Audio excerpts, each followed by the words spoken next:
To our new listeners, welcome. To our old listeners, welcome back. Another episode of Magical Education awaits you, but first we would like to say a few words. Nitwit, blubber, oddment, tweak. Podcast 9 3/4 topic of the week is Dumbledore a good person?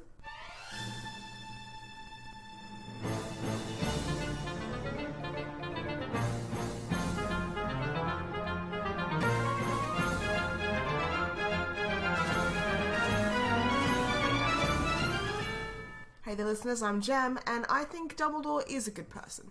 And I'm Reeah, and I think he's a bad person. Alright, I think we should discuss first what makes a good person.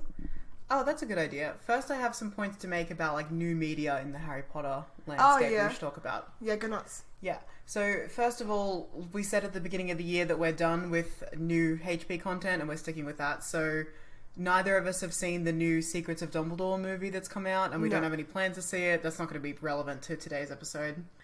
But I do want to address the game, Hogwarts Legacy, that's coming out. So we've said in the past that we were excited about this game and wanted to stream it. Basically, I just want to confirm that this will not be happening. We're not doing that. There was a point where the game looked interesting and fun, but recent news about the storyline has made us realize that even if they're trying to distance themselves from JK and her current bullshit, this game's still going to be garbage. The game it's all about preventing a goblin uprising in the late 1800s, and to use a quote from the game, the goblins are attempting to overthrow the systems of power in place in the wizarding world. As they should. Yeah, of course. And you have to stop them, which sucks and is bullshit, because the systems of power in place in the wizarding world are evil and racist.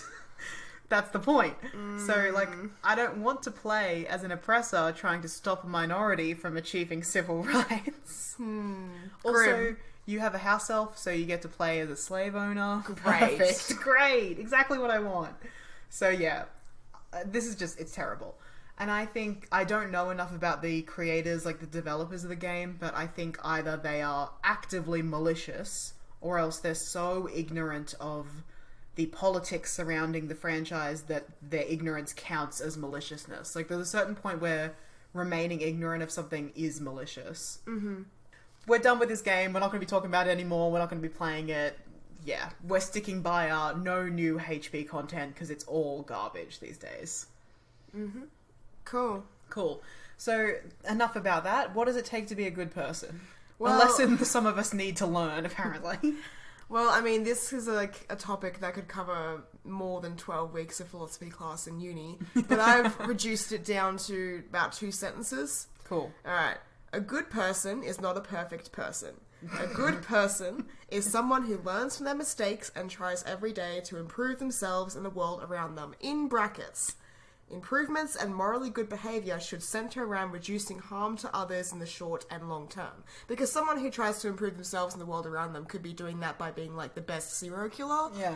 But, I'm focusing on actions that are morally good and trying to do what's good for people and society and yourself. Yeah, I'm going to be a good person by killing everyone who's bad. Yeah, no, that's not what a good person is. Yeah, real fucking light Yagami energy. So I feel like you wrote that description to help yourself, because the first thing was you don't have to be perfect. No, that's generally what I believe. Yeah, sure.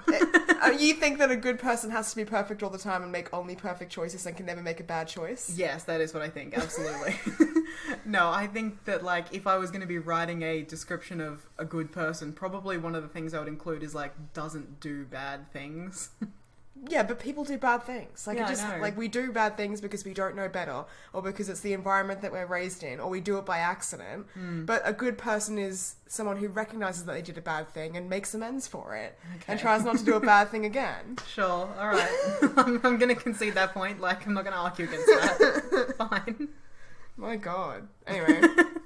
You're already so angry at me.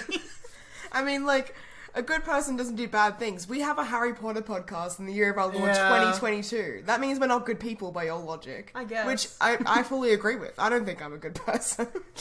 Yeah, I think I'm trying, but I wouldn't say I'm a good person. No, straight to hell for me.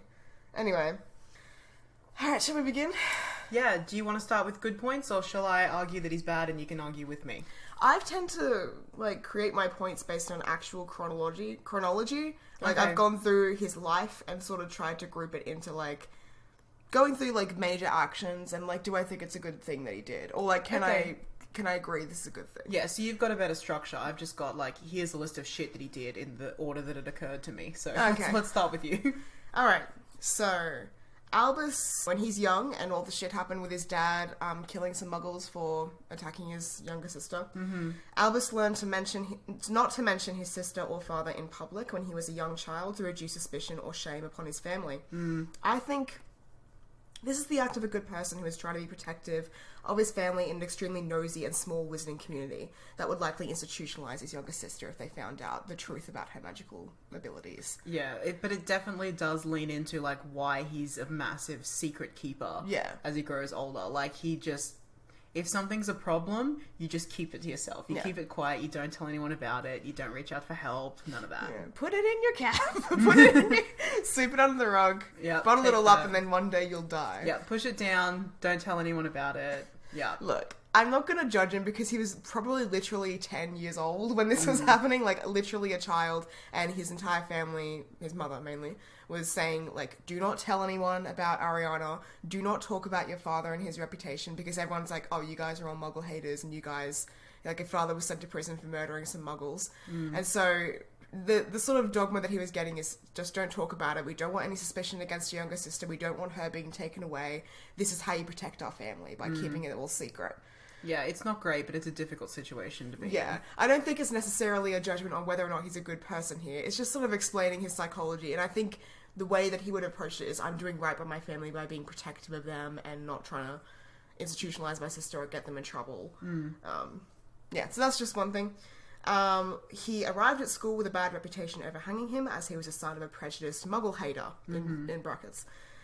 He rebuffed the prejudiced purebloods who tried to prevent him, though. So, you know, he comes to school as a muggle hater, a bunch of prejudiced assholes are like, oh, cool, this guy's a muggle hater. And so they try and befriend him, and he's like, no, I don't want to be around you guys. That's the action of a good person. Yeah, he's not prejudiced against muggles.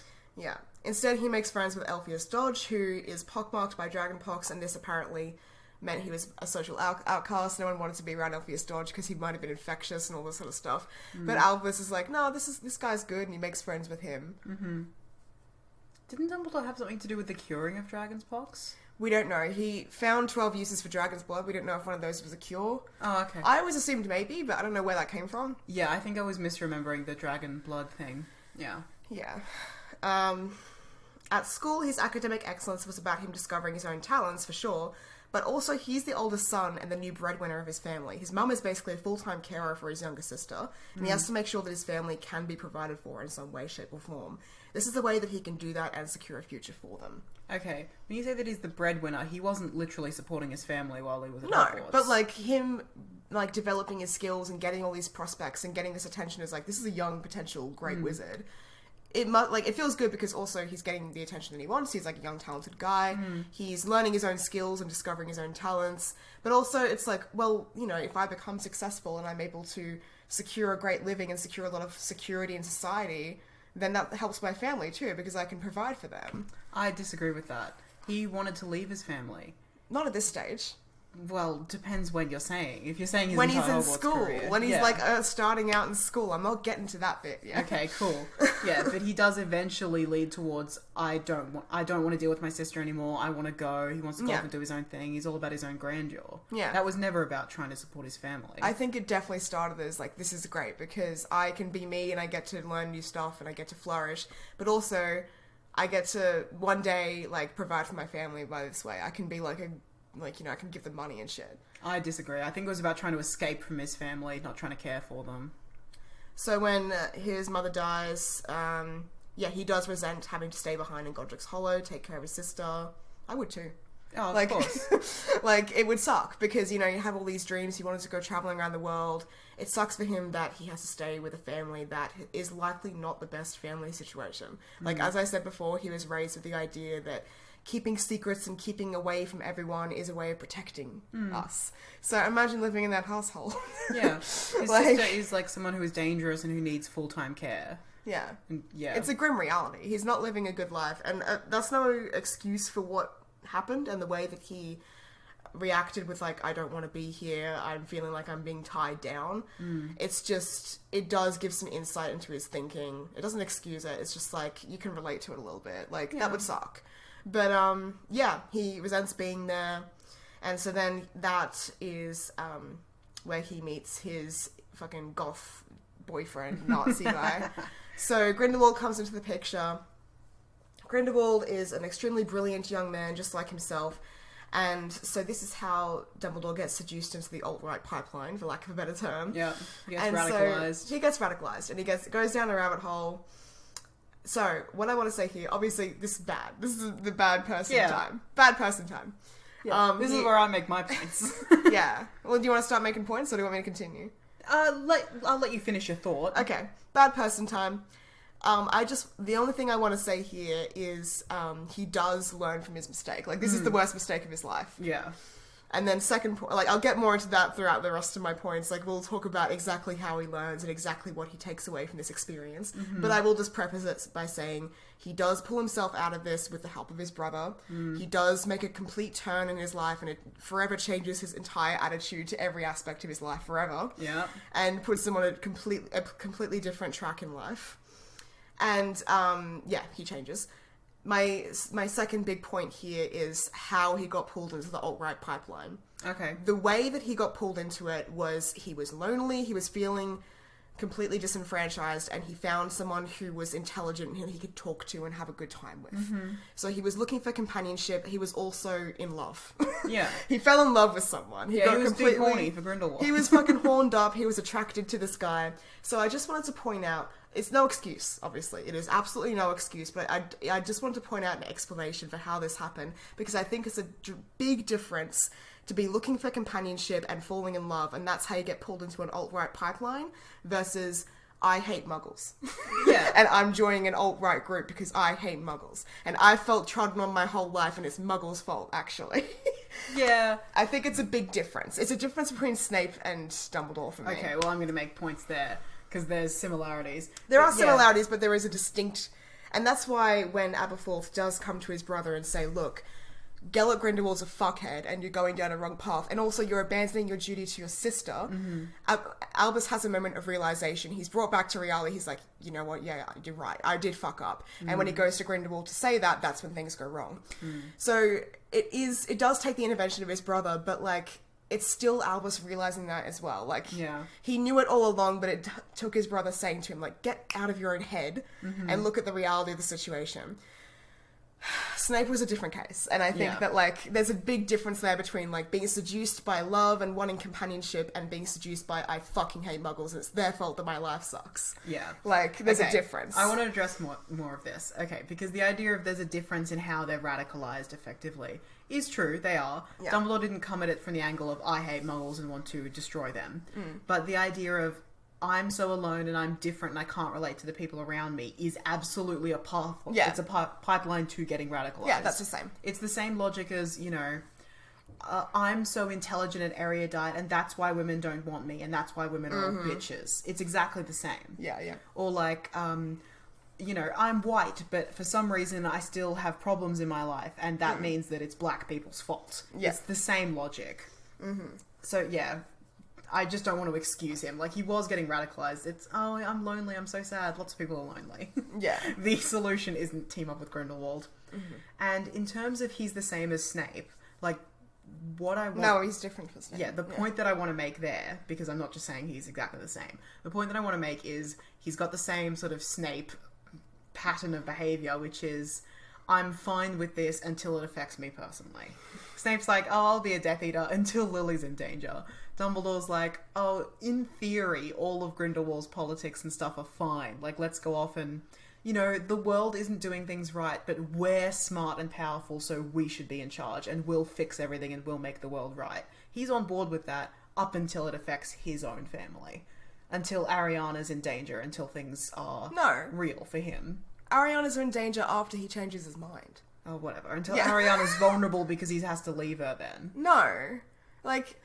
The reason why he changed his mind is because his brother came to him and said, Gellert sucks and you have a responsibility to your family. And Albus was like, yes, you're right. That wasn't him being like, oh, Grindelwald's coming for my family. Suddenly, like, I need to go against Grindelwald. I thought the argument broke out, like, while all of them were in the room. Like, No, as Dumbledore so was how like, it I'm going. No, how it happened was Aberforth comes to Dumbledore, your boyfriend sucks, muggles aren't bad, you need to take care of your sister. Dumbledore's like, fuck, you're right. Like, fuck, you're so right. You know, I was thinking it all along, but it never really, like, I just didn't admit it to myself. You know what? Yeah, you're right. Then he goes to Grindelwald, probably with Aberforth, and is like, Grindelwald, I can't go with you. I can't go with you on your grand journey around the world, whatever you're gonna fucking do. And Grindelwald's like, get fucked. This is Aberforth's fault because Grindelwald's a fucking cunning little shit. Yeah. And attacks Aberforth with the Cruciatus Curse, and Dumbledore instantly steps in to defend his brother because he's like, oh my god, no. That's how it went down. Okay, alright. I'm misremembering that scene then. That had to have happened at their home though, right? Because Ariana was there. Because she got involved. I'm assuming just different rooms, but like, it's... Yeah. Yeah, okay. Yeah, like Grindelwald's downstairs with Ariana. Grindelwald's downstairs with like a packed suitcase. Ariana's sitting awkwardly on a table or something watching him. And then Albus is upstairs packing his last 600 books into his bag. And Aberforth's like, you fucking dumbass. Think about this for like 2 seconds. And then that's how it all goes down. Okay. That's how I think about it. Alright, yeah, that makes sense then, I guess. Yeah, there's a difference. And also, I just want to talk about this here. So, when his friend/lover crush attacks his brother, Albus instantly jumps to his brother's defense, even though he and his brother haven't always had the strongest relationship before. And they probably had their own fights in the past. But it was a matter of, like, there wasn't even a moment to think about it. He was just like, no, I need to help my brother. Okay, so you don't see a version of reality where, like, he follows Grindelwald on his path into villainy, and, like, they end up basically as two dark wizards ruling the world together. Okay, so if Aberforth hadn't intervened and really said to Dumbledore, like, think about this, think about what you're doing, I still think that as soon as they got to a point where Grindelwald was torturing someone or harming some muggle or harming some muggle or doing something kind of fucked, that would be, Albus would be like, Yeah. Like, he would be like, no, I'm not okay with this, and would instantly try and back down, and then he would go to his family for support, and they would pull him out as well. Yeah. Like, I don't think that he would be able to stomach what Grindelwald was going to do. Yeah. Grindelwald would have to be so sly to be like, I have to keep Albus away from all the violence and all the fucked up shit that I'm doing. But even then, I don't think he'd be successful. Yeah, I think, yeah.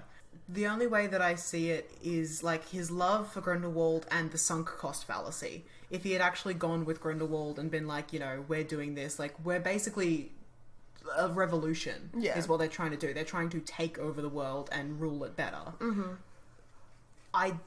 Realistically, there's no way to do that without creating an incredible amount of chaos and violence. Yeah. And as soon as that is actually spreading to the world and harming people, I think Dumbledore chickens out. Yeah, Dumbledore's like, bye. He's like, he leaves. No. Yeah. Even if he had gone with Grindelwald, I think eventually he would have left him. Yeah. But too bad there's no movie series that explores this in any depth, so We'll never know. We'll never know. We'll Yeah. never know what might have happened. Next point. I think we should talk about the murder of Ariana. So, that was as much Albus's fault as it was Aberforth's and Grindelwald's. We don't know whose spell hit who. It could have been any one of them. Albus is skilled, but it's unlikely that he could have been able to hold back both Aberforth from his rage and Grindelwald from his cunning to get out of the situation and cause harm. And Ariana, who's just chaos in the mix. He Control. He couldn't have done that all at the same time to try and stop or reduce the violence before anyone got hurt. As soon as he stepped in to defend his brother from being tortured by Grindelwald by drawing his wand against Grindelwald, the fight was only going to escalate from there. Yeah. So even if, like, he'd stopped Grindelwald and been like, oh, stay back, there's no way Grindelwald wouldn't have just retaliated again and just kept going. I don't see that as anyone's fault, except other than Grindelwald, I guess, for initiating the fight. But as soon as the fight's happening, and as soon as you introduce Ariana, the rogue element, it's nobody's fault anymore. It's just chaos. But even then, I don't blame him for that. Even though it wasn't particularly anyone's fault, he still does hold responsibility for it for the rest of his life and blames himself, which I think shows that he is a good person. He has a guilty conscience and he carries that burden with him for the rest of his life. He doesn't know it's directly him, but he still thinks it's indirectly my fault. Yeah. It was my little sister, it was my responsibility to protect her, and he's right, it was his responsibility. He is the eldest brother, which means he has a duty of care towards both Aberforth and Ariana. And he failed. And he's the one who introduced Grindelwald into the situation. Grindelwald would not have been there if Dumbledore hadn't brought him into their home and into their lives. Yeah. So he does have a burden of responsibility for what happened there, even if he didn't directly harm anyone. Yeah, it happened the way it happened, but I think that the way that he responded to it for the rest of his life is indicative of the fact that he is a good person, who was completely scarred by that moment and carried the weight of that for the rest of his life to be like, I never want to be in a situation where I put someone in that moment again. Like, we'll get to it, but yeah. I'm gonna be honest, most of the evil shit that he does, in my opinion, happens later in life, so I'm willing to let a lot of this stuff slide. I don't think the whole deal with Grindelwald was that bad. I think the stuff with Harry was pretty bad. After Ariana is killed, he goes to Paris to study alchemy and stuff. So, cool. Fine. Going to Paris after Ariana died to study alchemy, giving his brother space. His brother doesn't need to be taken Giving his brother space, abandoning I'm his brother. not finished. Giving his brother space. His brother doesn't need to be taken care of, and possibly could not stand aside of him. Would it have been better in the long run to stay with Aberforth and work through and heal together? Maybe so. I don't hold Albus too strongly for this, though.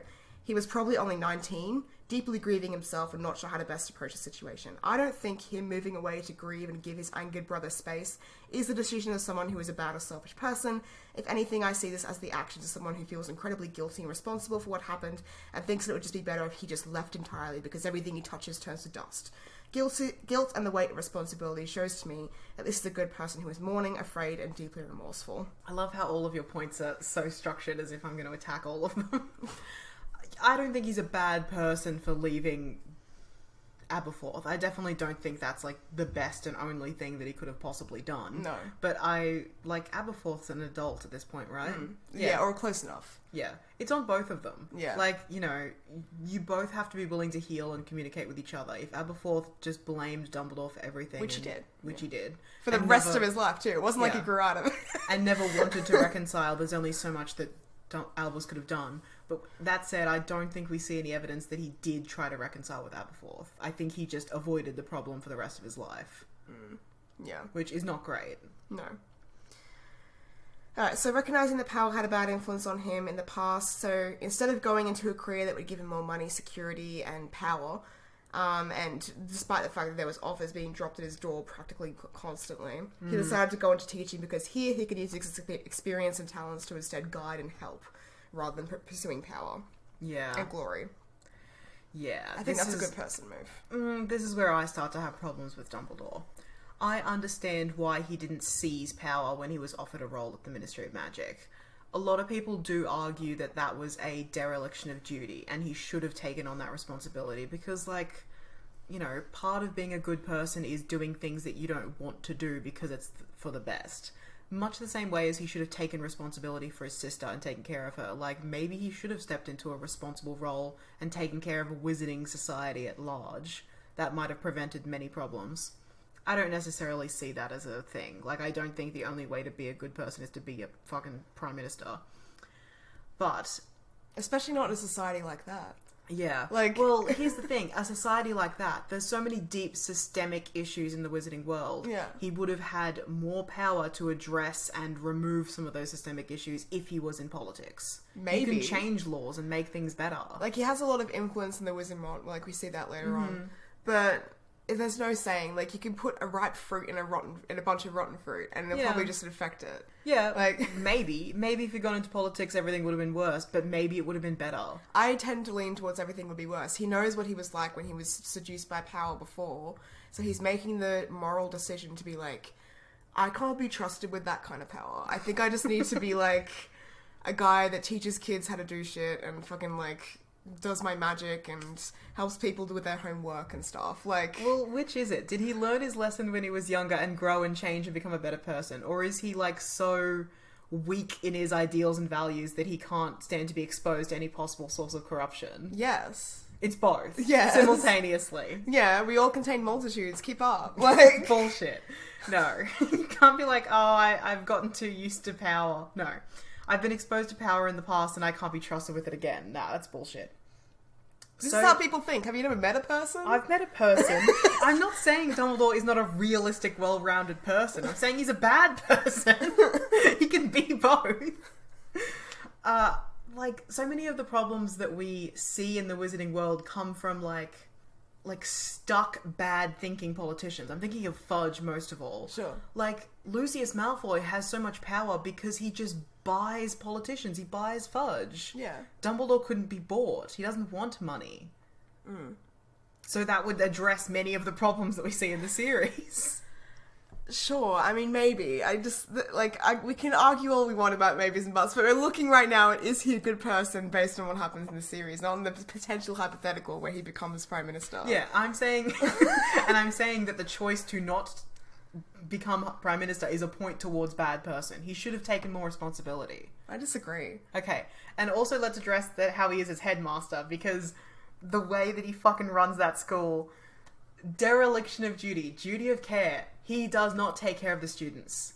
He just doesn't. He hires terrible teachers who don't do their jobs or who treat the students terribly. He doesn't protect them properly. Like, this is the beginning of Dumbledore as a bad person, as far as I see it. Okay. Sure. I mean, like, he does hire teachers for dumb reasons. Gilderoy Lockhart is a prime example. Yes. Yeah, but I'm not there yet. But, like... We'll get there. I think that he does a lot of good as a headmaster as well. He does. Look, people contain multitudes. He does definitely do good things, but he also does very evil things. So the idea that, like, I can't accept a position of power because I can't be trusted with power. Well, why could he be trusted with the school? Because he abuses that power. He wasn't initially headmaster though. Like, he started as a teacher for many years. He did, but he and worked then his way up to graduated to headmaster. becoming a headmaster. And he's not like, well, I can't be trusted as headmaster because I can't be in a position of power. He's not like, oh, I can't run the Order of the Phoenix, I can't fight Voldemort because I can't be in a position of power. It's just the power that he personally is comfortable with. Yeah. I mean, there's different forms of power. I think the power positions that he chooses are what he believes to be morally good power positions. And then there's, like, the fucking government, which he's like, can't trust the government. Which is a vibe! But I can be head of the Wizengamot. I can still be judge, jury, and executioner in the wizarding legal system. Is that what the Wizengamot... We don't know. What does it do? He was supreme mugwump of the Wizengamot. Yeah. What we see of the Wizengamot, and we haven't done research into this, is Fudge is acting as supreme mugwump, and that's during Harry's trial. So he's the one who's leading the trial, who's, like, calling for a vote, presenting the evidence. That used to be Dumbledore. He did that in, as far as we know, all trials. That's weird. Yeah, and this must have happened after the first Voldemort War, because during that time, Barty Crouch was running this. But after his son was exposed as a Death Eater, he was pushed aside, and we assume Dumbledore pushed into that position because he was opposing Voldemort from the beginning and people trusted him. That's what I think happened. So maybe it was him taking the position as a form of necessity because it was post-war, and he was, like, in a trusted position. And then as soon as Barty Crouch came along, whoever, like... Cornelius Fudge. Oh, well, yeah, so never mind then. But, yeah, that was after he was ousted when Voldemort came back, fifth book. Okay. Whatever. So, Tom Riddle. This is just a point against, oh, I can't accept any position of power. Like, he did. He accepted tons of positions of power. Okay. But, like, it's not about money. No, sorry. It's about sending a message, and the message is, I am the judge of all crime. I think the wizarding world. We're talking about power on an institutional sense. I think the power that was attracting Dumbledore initially was fucking magical prowess, right? It was glory and all that sort of, like, you know, I can be the, like, supreme ruler of the world because I'm the most magically powerful and all that sort of bullshit. So I think he shied away from that his entire life. Because, like, we haven't gotten to it yet, but even when he gets the Elder Wand, what's he use it for? Nothing. He just uses it for his normal wand. Yeah. He sets limits upon himself. Yeah. When, theoretically, his potential's limitless. He could have done anything. But he's like, well, I can't go for the big positions. I can't be Minister of Magic, but I can be Supreme Mugwump. I can't be the Dark Lord, but I can be Headmaster and Puppet Master all of the students and children. Let's talk about Tom Riddle. Okay. I personally don't think Dumbledore could have done more to stop the rise of Voldemort. I think Voldemort is a product of nature. Like, I think that there's a great argument to be made that maybe Voldemort could have changed if he had enough nurturing and he had enough love. But wow, by the point that Dumbledore meets him, he's already, like, really far gone. Yeah. Like, I think it would be fascinating, and I definitely want to talk about this in a future episode, to, like, is there a potential that Voldemort could have been changed and could have become a good person? I think that's a really cool topic, but is it solely Dumbledore's responsibility? No.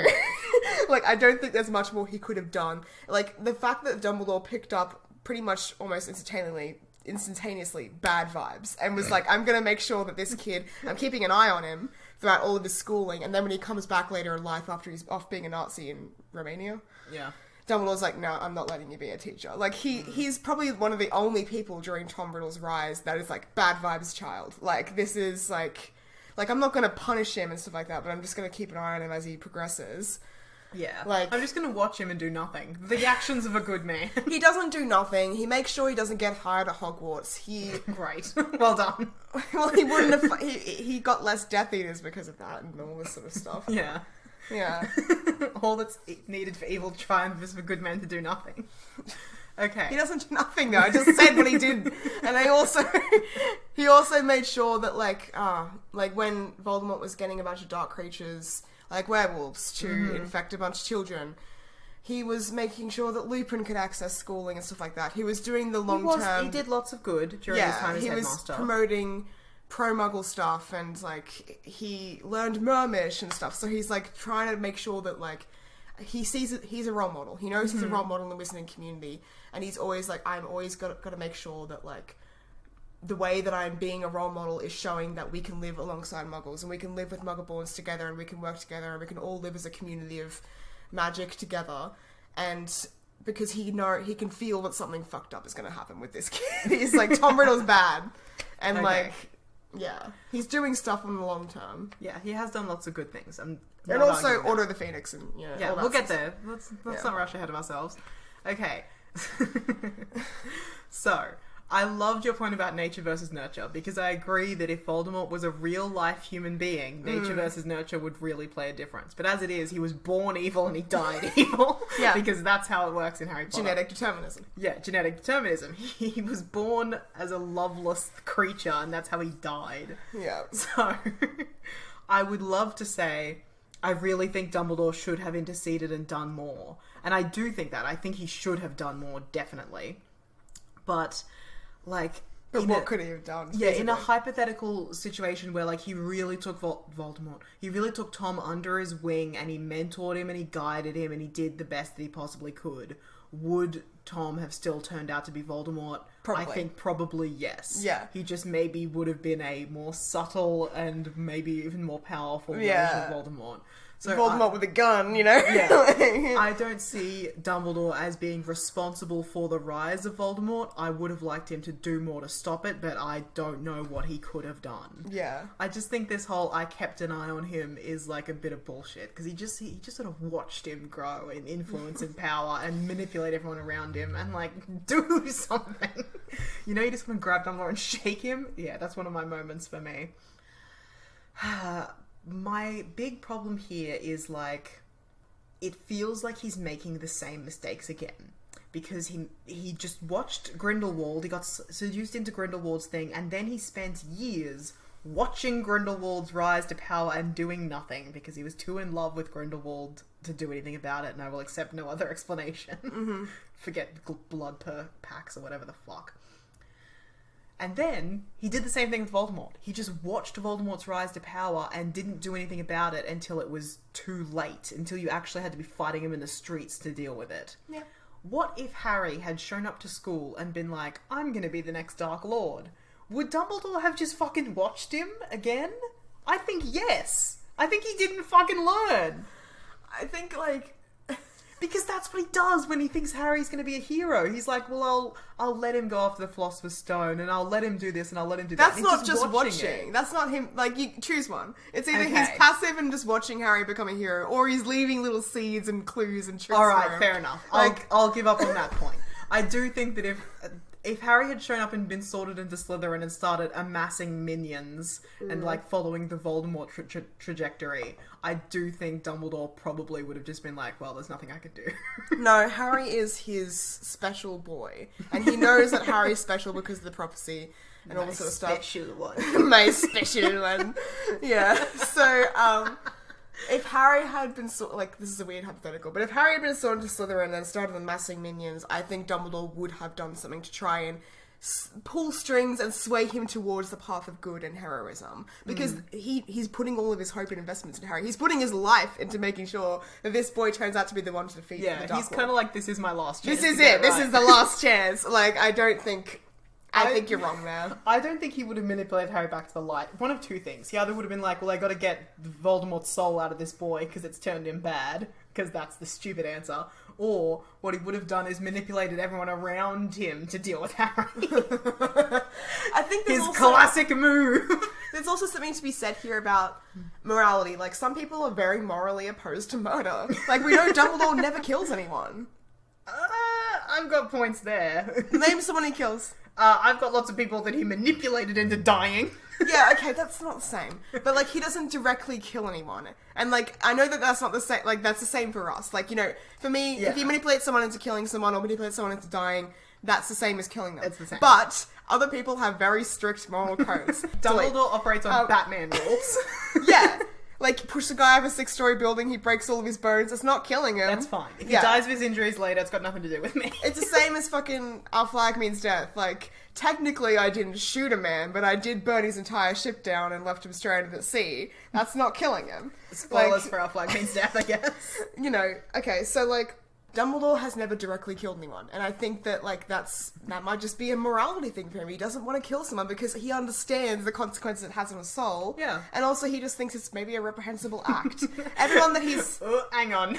You've made an interesting point there. He understands the consequences that he has on its soul. Therefore, it's fucked that he keeps manipulating other people into doing his killing for him. He's like, keep my hands clean. I really don't think he's intentionally manipulating people to kill. Like, I don't think that's his... No, I don't think he's manipulating people to kill. I think he's manipulating people to die, and that's textual. Sure, that's fine, but, like, if you die, nothing happens to your soul, you just move on to the afterlife. Great. Sweet. Perfect. Eternal bliss. Anyway, but, like, murder. He's opposed to murder. Great. Why is it controversial for me to say that Dumbledore's opposed to murder because he's a hero in a children's series? Yeah. The heroes are opposed to murder. Remember that time Harry doesn't want to kill Voldemort? That's fine. Well, no, actually, sorry, that's not right. I'm thinking of Avatar Last Airbender. I know, Harry still never cast the killing curse. He never kills outright killed Voldemort. Exactly. Voldemort dies by his own hand. The good because guys... Harry's a good person. Exactly. The good guys don't kill people. The bad guys kill people. It's as simple as that. Okay. Should we talk more about Dumbledore manipulating people into dying? Sure. Let's explore it.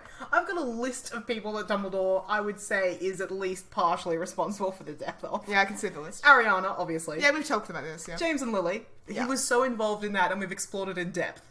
Done. I want to talk about that, though. Can we talk about James and Lily? Okay, let's talk about James and Lily. Takes the cloak away from them. He didn't know that would happen. The whole Secret Keeper thing was stupid. He knew that they were in danger because of the prophecy. I just think he didn't protect them good enough. I think he tried his best, honestly. I think, like... You try your best, but you don't You try your best, but you don't succeed. And the whole family dies. But, like... Get what you want, but not what you need. So, I think it's not fucking solely Dumbledore's fault that James and Lily died. No, it's also not their solely. fault. Like, they trusted the wrong friend. That's on them. Yeah. They trusted a friend that didn't pass the vibe check. And also, when Voldemort came knocking on the door, they're just like, oh, just go run and fucking punch him in the face. Like, you know, they made... Flu network. Yeah, Get out of there. They made a lot of decisions. It wasn't Dumbledore's entire fault that James and Lily died. He does hold himself responsible for it because he's like, I'm the puppet master and I could have like pulled the strings a different way, but like ultimately things happened the way they happened, and it wasn't like Dumbledore set out to be like, oh, fuck these guys, I don't give a fuck about them, I'm not going to help them. Yeah. Or like, I'm going to make sure they purposely die for my fucking goals. Yeah. No, he tried to do what he could to protect them, but it just failed. Here's a list of people who are responsible for James and Lily's death in order of responsibility. Voldemort, Peter Pettigrew, Snape. James and Sirius, I would say shared... Oh, no, wait, sorry, Snape, yes. Yeah. Snape next. James and Sirius shared responsibility, then Dumbledore. Yeah. That's how I would list them. It's a fucking... The gang's all here. It's a group project. It was a big, complicated thing. It's a group project. Dumbledore just, like, did the bibliography at the end, and, like... like, there's many steps where he could have been more helpful, is my point. But so could have, you know? Snape, absolutely, he manipulated Snape to die. Oh, yeah. Yeah, he's as like, he should. Kill me. Yeah. that points towards being a good person. It's still a death that he orchestrated from beyond the grave. He's like, kill me, Snape, and then secretly Voldemort will kill you later. That's a surprise tool for later. Absolutely manipulated Harry into dying, raised him as a pig for slaughter. Yeah, manipulated Voldemort into dying. Again, that's a point for him being a good person, but it's just... Did he manipulate Voldemort? Oh, yeah. Yeah, because he set Harry up to kill him. That's the whole plot. Yeah.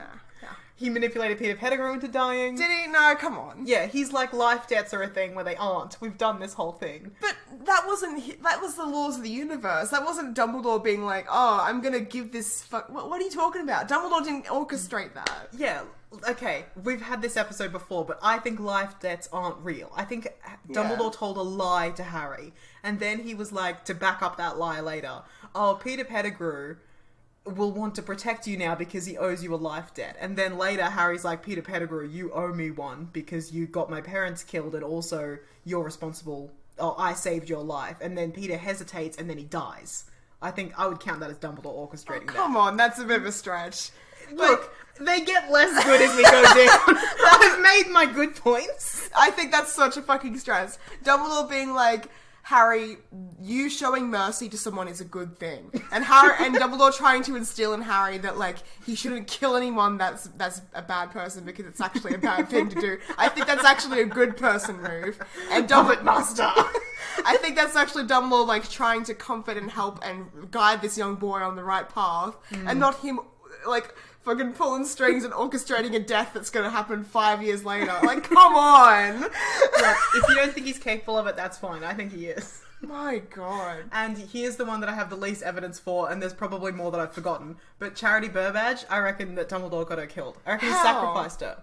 How? Because she was he's just like- found by Death Eaters. No, I think Snape let her get found, and I think Dumbledore told him to do it. He was already dead. Dumbledore was dead at that I point. don't think it happened before that. What? For what reason? Why? Because he's like, meat for the grinder. Sometimes people have to die. No, that's bullshit.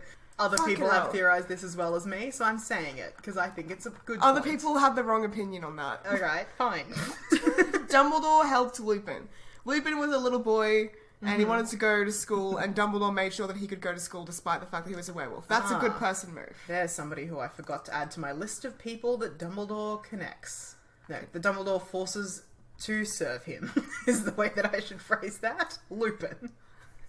Yeah, he makes sure Lupin can go to school, and he comes up with options that Lupin can safely transform. He even builds a shrieking shack for fucking Lupin. Yeah. Like, that's nice. That's a good person move. Dumbledore collects lost, broken people who have nowhere to go, and he binds them to himself through loyalty. He does the exact same thing to Hagrid and Harry. The only person that it doesn't really work on is Sirius, because Sirius had, like, good friends who actually took care of him. And so Sirius is like, he doesn't trust Dumbledore as much as the others do. Maybe it's a found family thing. Maybe Dumbledore himself feels lost and disconnected and misunderstood, and so he just relates to people that are also like that. Yeah, he definitely does, but he And also so- uses them. Yeah, he's been used his entire life. Yeah, He's so the brightest, fine. most influential wizard. I think that's how, like, He's the world's most special boy until the new special boy is born. yeah, younger and more beautiful. No, I think, like, I don't think that he's fucking collecting strays to create an army. I think that he's literally, this is how, he's just trying to help these people. He's, like, genuinely feels for these people. He's trying to help them. He's trying to do good by them. And then, yes, that does create loyalty. I'm sorry that that's how things go. But maybe, like, you know, if someone's nice to me and does nice things to me and, like, looks after me when I need it, maybe I'll pay them back because I'm a nice person that likes to pay people back for doing nice things for me. Maybe. I don't think that that's that person manipulating me to do a nice thing for them in the future after I've deceased 10 years prior, but I'm pulling all these puppet strings. Like, come on. Things I say to my therapist. What if I'm tricking people into liking me by being nice to them? Maybe it's just about community and the fact that we, like, the majority of people have the moral decency to be like, this person is nice and has done good things. I want to pay that forward and I want to pay that back to them and also do good things and be a good person in the world. Maybe that's Sure. what he's fostering in people. Maybe. Hope and kindness and solidarity and community and love, rather than being a fucking mass manipulator gaslight queen who's gonna pull all the strings and make sure that he has an army of scraps and strays to look after him out in his legacy. Come on. Stuff can do two things. He absolutely is being like hope and love and peace, but he's also collecting lost and damaged people and binding them to him with loyalty. He does the same thing to Snape. That's the most egregious Oh example no, of he this. does that for a reason. Yeah, I know. This is Yeah. what I'm saying. Like, he does this to Snape. We see him do it to Snape. Yeah. Snape is lost and broken. He's got nowhere to go. And Dumbledore's like, come and serve me. Serve my goals because it's what you want. It's what you need. He's not doing that out of kindness. No, he's not doing that out of kindness. I think that's a very different... No, that's Absolutely, not the same. he's not doing it out of kindness. It's not the same. So, like, it's not But the he same does argument. the same tactics to other people. He's But like, it's not. Hagrid's got nowhere to go, so you can stay here. Live here at my school and I'll give you a job. And then Hagrid is bound to him with loyalty forever. He's got Hagrid in his pocket. He uses Hagrid to do shit for him. He sends him out on jobs all the time. It's the same as what he does with Snape. That's because Hagrid that's his job. He works at the school. No, like there's a difference. He does little secret things with him as well. Like he sends him to go and get the Philosopher's Stone. He sends him to go and bargain with the giants. Yeah. Like he uses him. Yeah, but like it's okay. The difference is that Dumbledore, definitely in the initial, and I would argue for a long time, is disgusted by Snape. Yeah, oh, because of course. Snape's a reprehensible person. To the day he dies, he's disgusted with Snape. And he's disgusted by Snape, and practically for the majority of their relationship, he is constantly like, this guy is not a good person. There's only maybe a few moments where he's like, maybe we saw it too soon, blah. Fuck that. Have you come to care for the boy? Yeah, No. He's disgusted by Snape. He knows what Snape is, and he can see that Snape is a bad person. Yeah. But the difference is, they're not comparable. They are. No, they're not, because Dumbledore likes Hagrid, and can see that Hagrid is a good person who is trying their best, and they've got in a fucked up situation. He does what he can to help Hagrid and to make sure that Hagrid's life isn't ruined. And then he also feels responsible because he knows Hagrid's innocent, but he wasn't able to save him. Yeah, exactly. He makes sure that Hagrid can have a wand because he uses his Elder Wand to give Hagrid the transfigured umbrella. That's a nice thing. Like, the one thing that he uses his Elder Wand for is to make sure that someone else can have a wand back after it was taken away from them. Yeah. That's a good thing. And so it's different to... So Hagrid going and fetching the Philosopher's Stone and going to get the giants and all this sort of stuff is very different to Dumbledore telling Snape, you need to do this and this, A plus B, all this sort of stuff. Because Dumbledore likes Hagrid, Hagrid likes Dumbledore back. It's like friendship and loyalty, but also Hagrid literally has a job, like he works at school. But like the giant thing, no one else could have done that but Hagrid. So I think... Same as with Lupin. He does the same thing with Lupin. Yeah. Yeah, Lupin, I let you come to school with me. I'm such a great person. Now go out and recruit all the werewolves for me, even though that's dangerous and awful for you and you hate it. But, like, they would have done it anyway. Like, even if Dumbledore hadn't asked them to do it, they would have done it anyway because they knew that it was the right thing to do, and they're good people, and they're trying to do the right thing, and they know that they have an in that no one else does. So, like, that's the difference. I don't think that you can really fucking compare oranges and apples with that. Like, I think... I will cop that. I think the fundamental difference here is not Dumbledore's methods, because I think his methods are exactly the same no matter who he's manipulating. But the difference is that Hagrid, Lupin, and I was going to add Harry to this list as well, but we know how Harry is. Yeah. Are good people who would do the right thing anyway without being manipulated. That doesn't mean Dumbledore doesn't manipulate them. He does. Oh my god, I just don't agree. Okay. This is just so off topic, but he helped students with their homework, even when he was a headmaster. Oh, great. He literally does his job. Cool. But he's a headmaster. It's not his job to help students with homework. Yeah. The teachers aren't meant to help students with homework. But when he's a headmaster, he sets up like a Friday afternoon thing where students can come in who are struggling, and he's like, oh, like, he tutors them, essentially. That's fine. That's nice. Like, Good, consider... We've talked about how fucking derelict this school is. We've talked about how fucking medieval and fucked this school is. The fact that there's, like, tutoring with the principal to help you get your homework done is postmodern. Like, that is an unbelievable asset to the school. And not only is he, like, a former teacher, but he's, like, the world's biggest genius. Yeah. Like, that's a privilege. If only there was someone in some kind of position of power who could make this school less medieval and terrible. If only. And improve the general conditions of the school. Can't be done. But there's no one. There's no one capable of such a thing. No. He founded the Order of the Phoenix. He founded Antifa, essentially. Good. To correct his mistake. Yeah. Perfect. Protected Trelawney even though he didn't like her very much. Does the right thing. That was about the fucking prophecy. Yeah. Yeah, okay. He didn't protect Trelawney even though he didn't like her. Like, just out of the goodness of his heart. He did it to cover his own secrets. But he did, he had to protect the prophecy and the secrets, but it's also, like, her life's in danger. Like, if I'm not protecting her, no one else will. He could have protected the secret of the prophecy by withdrawing her memories and stuff like that. Or doing killing her, Or killing her, or doing anything else. But he's there was more villainous ways to go about it. He's like, I'm going to make sure she has employment and a safe place to stay, and I'm going to, like, keep her under my guard because she's a fucking target. Yeah. Like, he did a very good thing. Another example of let's bring a crazy person into the school who is a terrible teacher and should not be here educating students because it serves my political agenda. Yeah, to be fair, he doesn't care about divination, so he doesn't care if no one He's like, knows. this isn't real magic for some reason. Even though all the magic is fine. Are we up to the beginning of the series yet? Yes, so I am just up to the beginning of the series. Finally. gave Harry to the Dursleys because he knew it was the only way that Yes. Harry would be safe, and let's continue on from there. No, Let's talk about it more. it's my turn now. Here, I've got a bunch of different lists of things that Dumbledore did. This is number 1 on just evil shit, the list. Leaving Harry in an abusive home. We've done this. Episode 2. Listeners, go back. Don't. The audio quality is terrible, but my argument is solid. There is no good enough reason to knowingly allow a child to be abused. Anyone who does that is as monstrous as the abuser. I made that point then, I'll make it again now. This is such a dereliction of duty. Children need protection. Dumbledore is in the position to protect Harry, not just as a bystander, as a teacher, as the one who placed him in the home, and then goes out of his way to stop people who would take Harry from that situation, the Weasleys, from doing so. It's evil. That's an evil thing that he does. Next. So he protected... There's no arguing with that. Like, it's evil. You've already done it. We've done that argument. The only reason that he did it is because of the blood thing. Petunia's the only one, blah, blah, blah, blah. The protection, and it doesn't work. We know that there's a billion other ways that he could have done it. He could have literally just intervened in the Dursley home and been like, you guys need to be nice to this boy. Yeah. If he has to be with the Dursleys, Dumbledore could have been watching the Dursleys the whole time and making sure that they're nice to him. Yeah. But he didn't. He And shows there's no- up in book 6 and uses magic to intimidate the Dursleys and tell that's them good. off. And he does that post the abuse. He should have done that day 1. Yeah. Should have done that as soon as they put him in a cupboard. But no, whatever. Dereliction of duty. Yeah, there's no excuse for that. That's a point against me.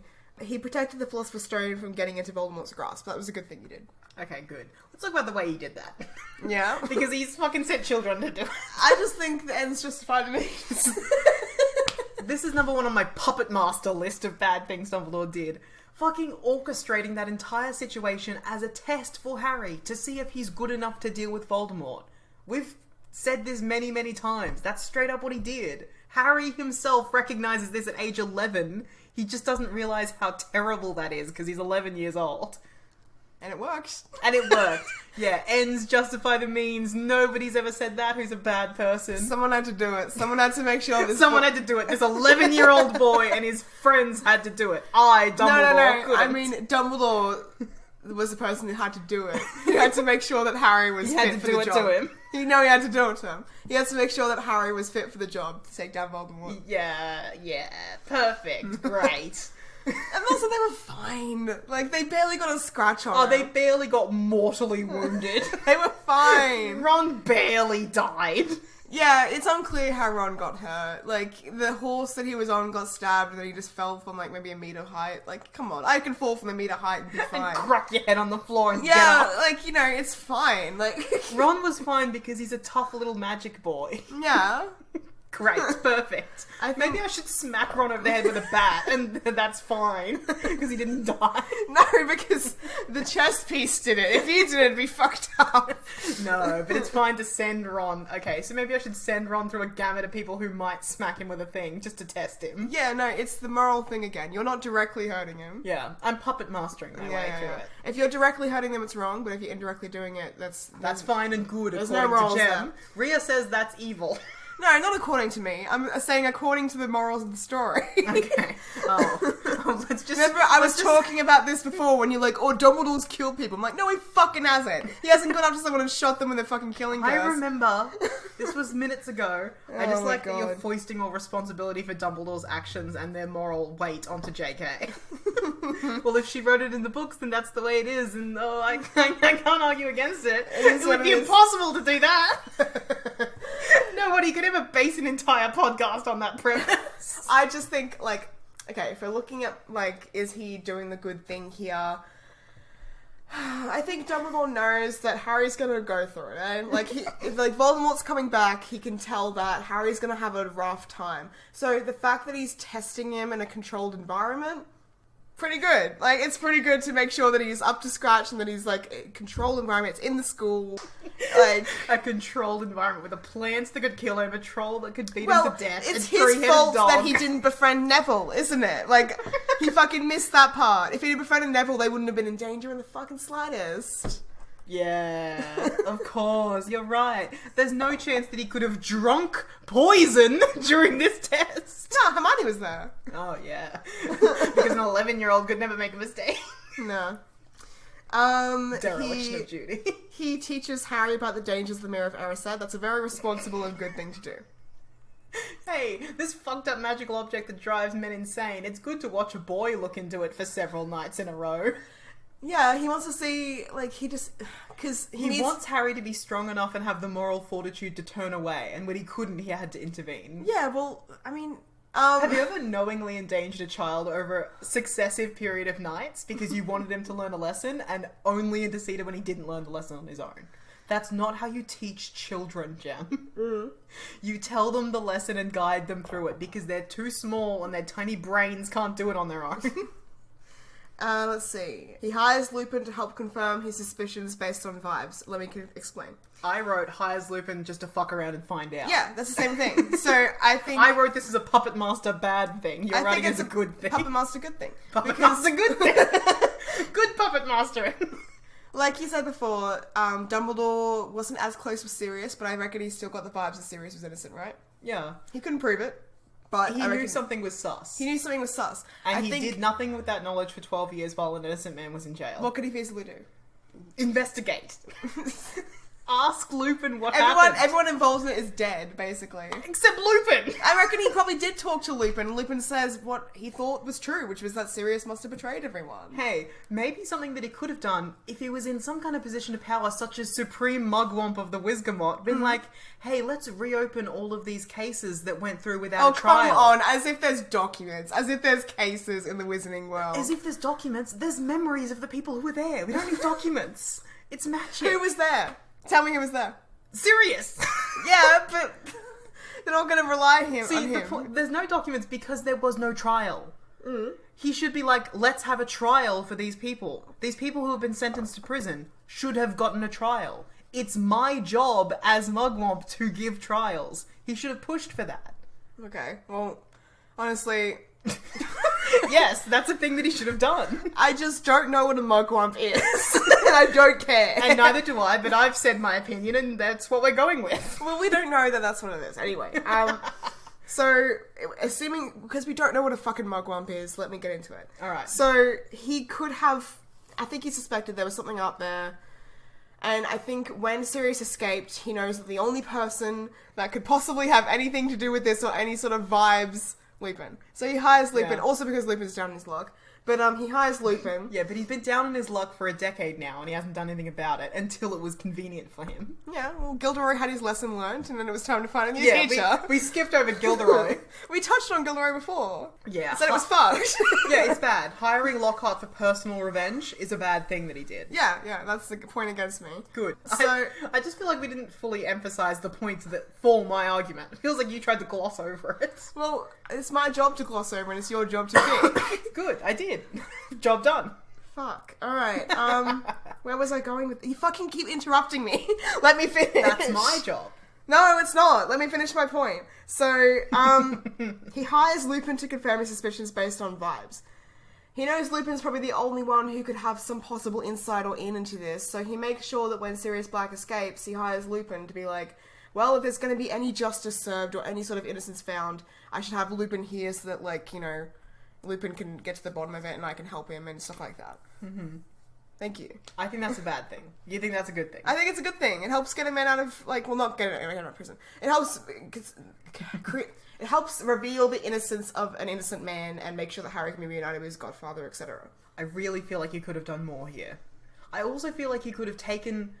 Like, Sirius basically confessed. He told the whole story to Dumbledore in the tower, and then Dumbledore's like, let's send some children to do some bull... Like, he could have just gone to the Wizgamot and presented that evidence. He has the memory of it. Yeah, but okay, this is before we know what the Wizgamot is. Yeah. This is book 3. This is book 3. J.K. Rowling hadn't invented what the fucking Wizgamot is. Exactly. So we can't, and we don't know what the Wizgamot is because we haven't researched it yet. We don't know what Supreme Mugwump can do.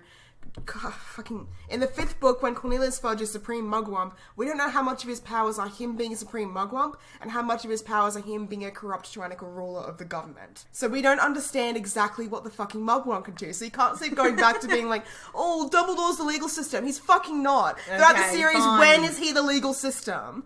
Like, if he was the legal system, exactly, why wouldn't he have fucking done shit? throughout the entire series. There was 60... Because he's evil. Like, I just don't believe it. I don't believe it. No, it's just because JK didn't invent it. It's because she didn't know how the legal system works, because she hadn't written it yet. And she also didn't know that it was possible to keep memories and replay them, because she hadn't invented that yet either. That's a book 4 invention. Exactly. So, and also we don't 100% know what the actual, like, role is of the Supreme Mugwump, and whether or not that was corrupted by Cornelius Fudge. So we don't know if he did have any actual institutional power to do something here, beyond fucking around and making sure time travel happens and the kids save their godfather and save a bird as well. I'm willing to let that go, even though I think I know what it is. I don't. I 100% don't think I know what a Mugwump is. I just do. Anyway, believes Harry didn't put his name in the Goblet of Fire. Stays on Harry's side publicly after the return of Voldemort despite the damage it does to his reputation, and ultimately leads to him being hunted down. Okay, skipping over endangering a child during the Triwizard Tournament. Yeah. Yeah, he shouldn't have done Why would I talk about it? I'm arguing that he's a good person. Yeah, no, I'm bringing it up. Do it then. It's canon to the movies that he knew that he just let Harry be in the tournament to see what would happen. Snape is the one who suggests it, and he does it. Mm-hmm. Yeah, that happens. Good. Yes. Bad thing that Dumbledore does. Endangers Harry just to see what's going to happen. Yep. He should have taken more responsibility and protected Harry from Voldemort. Yep. And, well, all I can say is that he endangers Harry, but at least he does it under his eye. He's like, it's happening in my school. I'm watching the tournaments. I can intervene. That's all I can say. What else do you want me to fucking say? I don't want you to say anything. You don't have to say anything. It's a point to me. Defended Harry at trial and won. Took the blame for Dumbledore's army, so that Harry wouldn't, and the children wouldn't be punished, and and did that whole thing so that Marietta wouldn't be punished as well, and Harry wouldn't be punished, and... Yeah, and in doing so was forced to leave the school and go on the run and abandoned all of the children. Yeah. I don't think that's a good thing.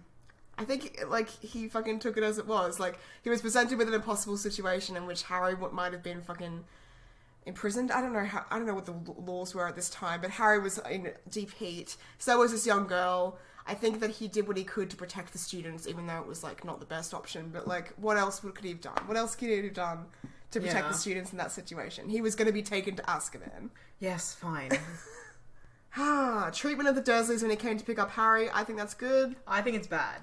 Don't use magic to harass and bully muggles. This is exactly what you don't stand for. It's different to what Fred and George did. It's very different. It is different to what Fred and George did, but it's still bad. I think it's good. I think if you abuse a child, then it's fine that you get tea poured on you. Yeah. Straight up, like, we can kill child abusers. That's fine. It's still a bad thing to do. Killing child abusers is still murder. So is using magic to I'm not saying muggles. you should kill a child. I'm saying you can pour tea on them. Yeah. That's what... He's not killing the Dursleys. No, he's using magic to intimidate and harass them. Yeah. Which is still a bad thing, even if I think he's right to do so. I think you can do a bad thing and it's good, actually. Especially if it's against someone who's been doing bad things their entire life to oppress a little boy. Yeah, he should have just done something about Harry, but we've done that. Skip over that. Spending a large majority of his life finding Horcruxes and destroying them himself as much as he could. That's a good thing. He was doing a good thing for society and for everything like that.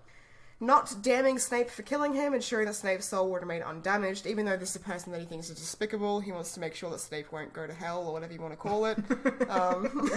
Won't go to the biblical Christian hell, which exists in Harry Potter. Yeah, I've talked about how we manipulated Snape into dying. He drinks the evil soup, because he doesn't want Harry to drink the evil soup. And of course, that's a good thing to do. That's fine. Yeah, don't endanger him even more than you already have throughout the many years. Allowing himself to be killed also likely protects a lot of people in the school from being killed by Death Eaters while they were trying to duel him or hunt him down. Okay, I want to talk more about the way that Dumbledore approached and treated his own death. Mm-hmm. Because he knew that was coming, and he didn't do shit about it. He should have warned people that he was close to that he was dying and let them prepare for it. Not like for an emotional reason, but because they have to fight a war after he's gone. But don't you know that to protect people you have to keep secrets and you have to make sure that you don't tell anyone things. That's what Dumbledore knows. Exactly. Maybe you should grow the fuck up, Dumbledore. It's been 150 years. Move on. Also, the secret of Voldemort having Horcruxes was kind of important to keep exclusive. That was an important secret, yes. I really, really wish that Dumbledore had managed to pass that along to someone other than a 17-year-old and his two friends. But look, there were constraints in the situation. But I just think that, like, McGonagall was kept in the dark about everything. She was his second in command both at the school and in the Order of the Phoenix, and she didn't know shit about anything. Did Dumbledore have any sort of strategy, any tactics for how he was fighting this war against Voldemort, or was it all put on Harry? It was all put on Harry. It was all put on Harry. That's bullshit. Do a better job, Dumbledore. Have a multi-pronged defense. Don't put all of your eggs in this basket. A basket that you know you're setting up to die. That was a bad job that he did. He should have told more people, and, like, he just left no instructions. He left no instructions to anyone in the Order of Phoenix. Lupin's like, Dumbledore told me that Harry's the best hope we have. Put your trust in him. Give better instructions. All they were told was take care of Harry. He never fucking told Harry how to destroy a Horcrux. Fair enough that he didn't know where all of the Horcruxes were and how to find them, but he straight up didn't tell Harry anything about Horcruxes, the thing that he knew Harry would have to track down and destroy to defeat Voldemort. He's like, it all hangs on this, and he didn't tell him anything about them. Do your job as a teacher and educate the youth in how to deal with this. Instead, he's like, oh, here are the tools that they'll need, and I'm going to leave a complicated series of riddles in my will because I know I'm dying, and I have a chance to orchestrate all of this ahead of time. Instead of being like, oh, I give you the sword, Harry, in my will, just fucking hand it to him. He knew he was going to die. Just give him the sword. You'll need this to destroy Horcruxes, he says, as he passes Harry the sword. Keep it somewhere safe where the government can't get it. You don't need to win it because you already did when you were 12. I just think he's dropping hairpins. He can't tell someone straight up. He's like, I gotta leave little clues. And it's gotta be riddles, it's gotta be tricks. Yeah, riddle me this, eh, Potter? I just think, like, is it wrong? Maybe. Is it iconic? Yes. And does it educate the children in the long run? Because they're getting an education by figuring it out themselves, not being spoon-fed the information. Yeah, I'm not teaching Harry how to destroy Voldemort. I'm teaching Harry how to problem solve. Give a man a fish, he eats the fish. Give a man a fishing rod, he eats the fishing rod. It's as simple as that. Fucking hell. That was him doing a bad job. Do better, Dumbledore. I mean, arguably he did a good job because it worked. It all fell into place, all the strings and the puppets fell into place, and everything happened exactly as Dumbledore said it would happen and you would need it to happen. That is exactly the same as being like, well, putting Harry in an abusive home was good because it worked. He was safe. No, it's not good just because it worked. Not at all. It's for the greater good. He never learned. Last point, he ensured Draco didn't have to kill him. Perfect. Yeah, another child saved by Dumbledore's mercy. Let's talk about things that he also didn't do. We've gone through a lot of my points while you've been talking, which is what I was hoping would happen. Lying and keeping secrets all the time from the people he most trusts. Let's talk about the ones that we haven't talked about. Lying to Harry about his connection to Voldemort. Mm-hmm. At first he's like, oh, he's too young, and blah, blah, blah. And then he later admits himself that was a mistake. He should never have done that. Yeah. He should have told Harry no later than the beginning of 4th book. When there were stirrings that Voldemort's coming back, when Harry's having dreams about Voldemort, he should have just told him this shit. Mm-hmm. He really, really kept Harry in the dark and fed him riddles and bullshit when he should have just been upfront about him. About everything that was happening. So yeah, he made a mistake. He admitted that at the end of the 5th book, and he did it because he wanted to make sure that Harry's life was as easy as it could be, because he cared for the boy.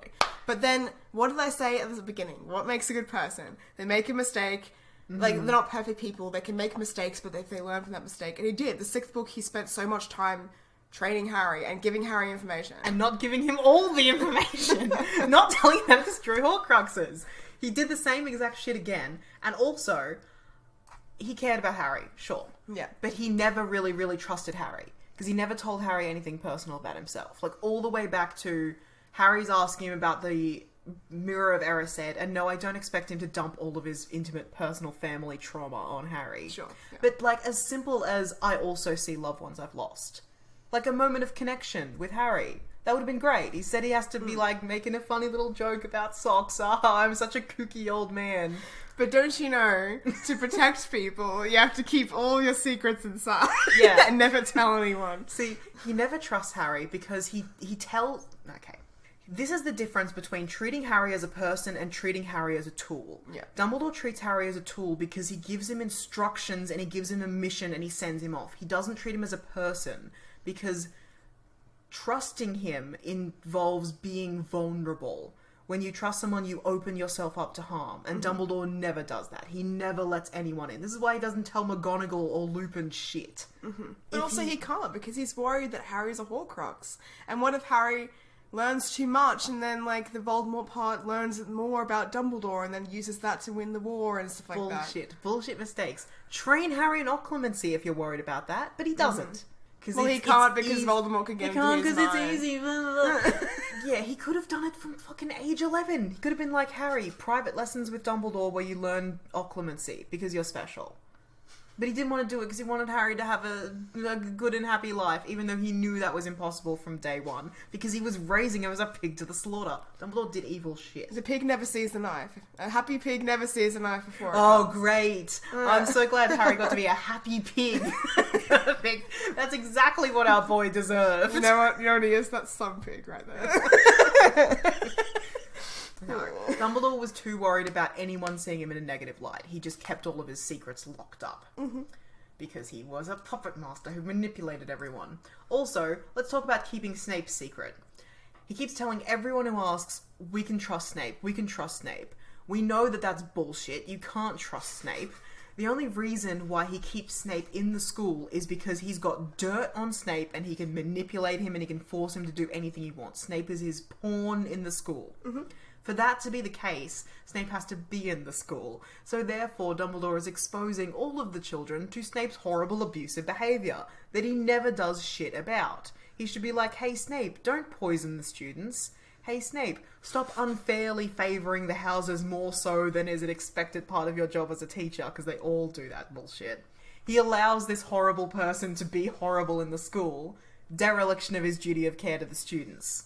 Yep, I can't argue with that. I can't possibly say that Snape is okay to do what he does. Look, some of your points I have to let slide. Here are some of mine that you have to let slide. Now let's go on to my just evil shit list. We've done most of it, but the two most heinous things that he does, aside from leaving Harry in the abusive home, are ignoring Harry for a year, the abused orphan, who has just been through the most traumatic event ever. Mental health doesn't exist. Has the weight of the world on his shoulders, in no small part because Dumbledore put it there.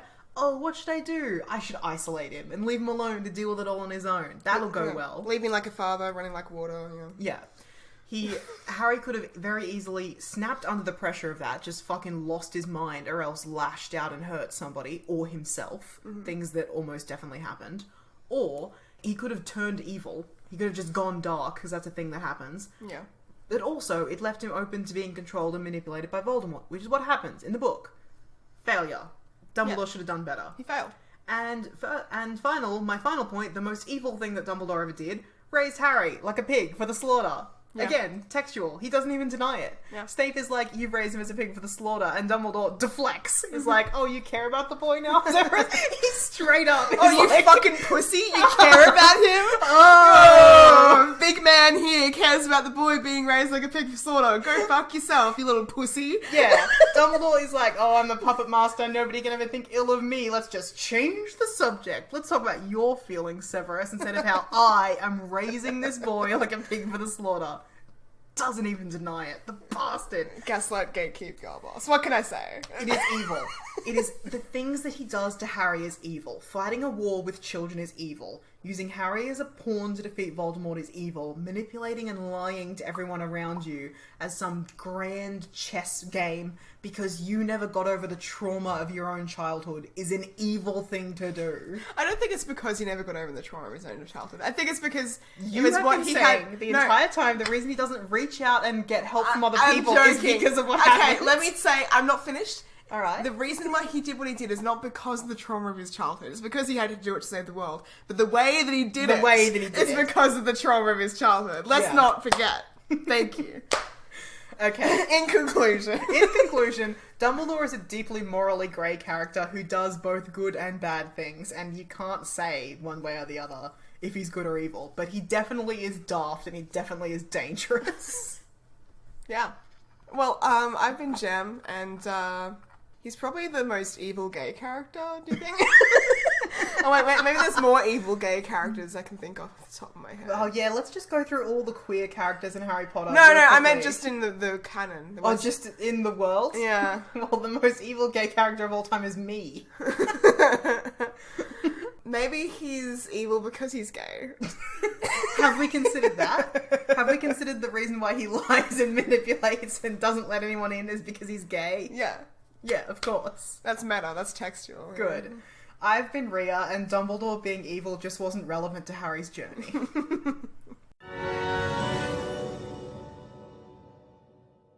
Thanks for listening. If you want to support us or get in touch, the links to our social media and Patreon are in the show notes. Please feel free to send us so many messages that we go mad and run away to a hut on a rock in the middle of the sea just to avoid them. You'll hear from us again in 2 weeks' time.